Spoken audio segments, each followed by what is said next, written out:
خود عطار به تنهایی 1300 داستان ساخته. مولانا حدود 300-400 تا قصه گفته. اکثر شعرای طراز اول ما علاوه بر فعالیت‌های تغزلی و شعرهای تغزلی داستان سرا بودن. خود مولانا پر از قصه است. بشنوید ای دوستان این داستان، خود حقیقت نقد حال ماست آن. نقد حال خیش را گر پی بریم، هم ز دنیا هم ز عقبی برخوریم.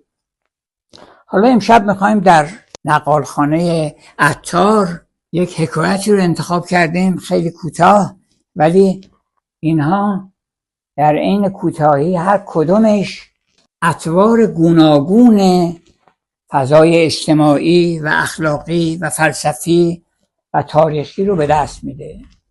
گاهی اوقات داستانها در 2-3 سطر 3-4 سطر تموم میشه، گاهی اوقات هم خیلی بلنده، مثل داستان شیخ 7 شهر عشق که مفصلا ما دربارش مطلب نوشتیم.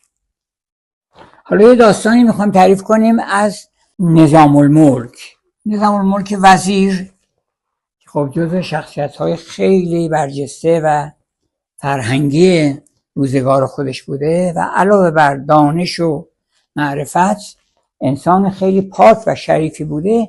یه داستان نقل کرده عطار که این چنین باید بود. اگه میخواین ببینین که چیکار باید کرد، چون هر داستانی در واقع آخرش خلاصه میشه در این که این چنین باید بود.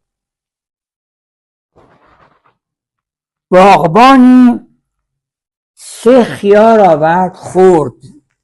3 تا خیار کوچک آورده بود هدیه کنه به نظام الملک.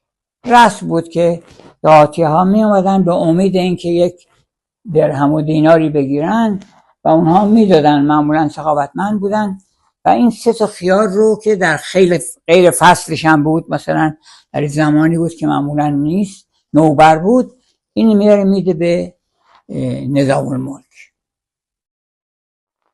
نظام الملک هم دست میکنه چند سکه طلا و زر و سیم و اینها به اون میدن و بعد همینطور که اون بوده اونجا اول یکی از خیارها رو میخوره، بعد فکر میکنن حالا بقیهش رو به دیگران هم میده، ولی دومی رو هم تا آخر میخوره، سومی رو هم از اول تا آخر میخوره، هر 3 تا خیار رو میخوره و اون چیزم پولشو میگیره و میره. اون روستایی و دوستان نزدیک و بعضی از مشاوران اینها میگن قربان این شما کارتون این نبود، معمولا تعارفی میکردید این خیارها رو همه رو هر 3 تا رو شما خودتون خواستین، دیگر هم یه سهمی داشته باشین.